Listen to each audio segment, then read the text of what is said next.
Jangan mau terkecoh sama iming-iming baterai Monster 10.000 mAh, layar 1,5K AMOLED dengan kecerahan tembus 3.500 nit, dan juga skor Antutu tembus 1 juta poin.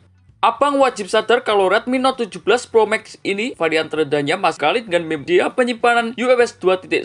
Bodinya masih menggunakan frame plastik dan slot micro SD-nya sudah dibuang. Tonton video ini sampai habis biar uang jutaan abang gak melayang sia-sia.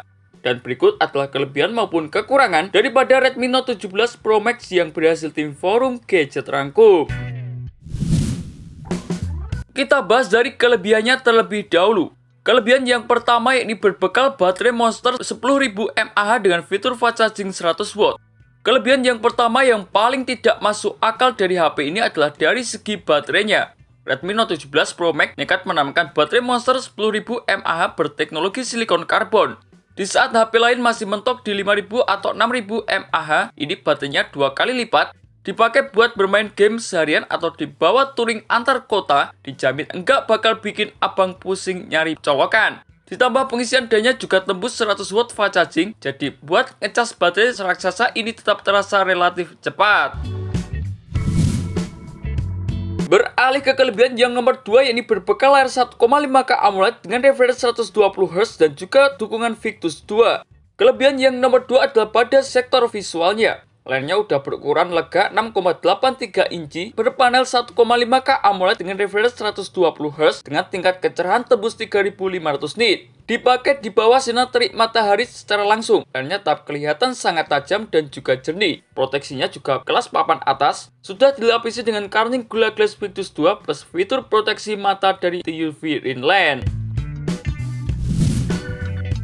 Sementara untuk kelebihan yang nomor 3 yakni berbekal chipset Snapdragon 6 Gen 5 dengan skor Antutu tembus 1 juta poin.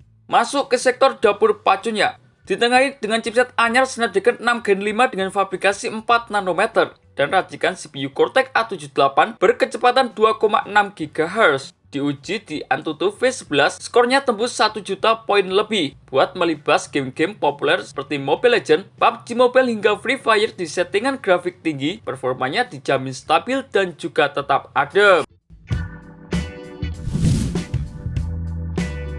Untuk kelebihan yang nomor 4 yakni berbekal fitur durabilitas ekstrim berkat IP68, IP69 bahkan IP69K. Kelebihan yang nomor 4 ada pada ketahanan fisiknya. HP ini nggak cuma mengantongi sertifikasi IP68, tapi langsung dibantai sama IP69 bahkan IP69K. Artinya HP ini nggak cuma tahan dicelupin ke air, tapi juga tahan semprotan air bertekanan tinggi dan juga suhu ekstrim. Buat abang yang kerjanya sering di luar ruangan atau lapangan atau bahkan kena hujan badai, HP ini beneran bakal tahan banting. Sementara untuk kelebihan yang nomor 5 yakni berbekal kamera utama 50MP dengan fitur OIS dan juga perekaman video 4K. Kelebihan yang nomor 5 ada pada sektor fotografinya. Kamera utamanya beresolusi 50MP dengan bukaan f1.6 yang didukung dengan stabil gambar fitur OIS. Hasil foto low light-nya bakal tetap tajam dan juga minim blur. Perekaman videonya sudah sanggup kunci di resolusi 4K 30fps. Serta kamera depannya 32MP yang sudah mendukung Full HD 60fps buat kebutuhan vlogging ataupun story. Dan untuk kelebihan yang terakhir yakni berbekal stereo speaker 400% dan juga fiturnya cukup lengkap. Kelebihan yang terakhir adalah pada segi fitur yang enggak disunat. Speakernya udah menggunakan stereo dengan dorongan volume hingga 400%, dukungan Dolby Atmos, dan juga high-res audio. Sensor gyro hardware sudah pasti ada. Ear blaster buat remote, fitur NFC, fitur eSIM, sampai in-display fingerprint juga sudah lengkap. Tambah lagi jaminan pembaruan sangat panjang yakni 4 tahun update OS dan juga 6 tahun patch keamanan. Di balik semua kelebihan yang ditawarkan, berikut adalah kekurangan yang wajib abang pertimbangkan. Kekurangan yang pertama yakni varian 128GB masih berjenis UFS 2.1. Sekarang kita bongkar kekurangan utamanya. Kekurangan yang pertama yang wajib abang waspadai adalah pada segi jenis memorinya. Varian terendah 8GB dengan media penyimpanan internal 128GB masih menggunakan penyimpanan bertipe lama UFS 2.1. Padahal varian 256GB ke atas sudah menggunakan UFS 4.0 yang super kencang. Jadi jangan sampai abang tergiur harga murahnya varian 128GB tapi dapat kecepatan memori yang ketinggalan zaman. Sementara untuk kekurangan yang nomor 2 yakni framenya masih plastik dan bobotnya cukup berat.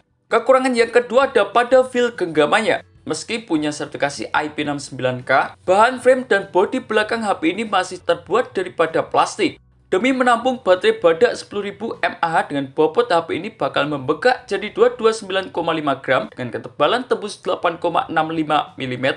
HP ini tergolong mantap dan agak berat di tangan, kurang cocok buat abang yang suka HP tipis dan juga ringan. Sedangkan untuk kekurangan yang terakhir yakni tidak adanya dukungan slot kartu microSD dan potensi harganya dipastikan bakal naik. Kekurangan yang terakhir yakni HP ini sudah tidak mendukung slot kartu microSD, jadi abang wajib bijak memilih kertas memori dari awal. Ditambah lagi kalau melihat pendahulunya Redmi Note 15 Pro Plus, harga Redmi Note 17 Pro Max ini masuk resmi ke pasar tanah air, diprediksi bakal berpotensi merangkak naik mendekati atau bahkan tembus 6-7,5 jutaan.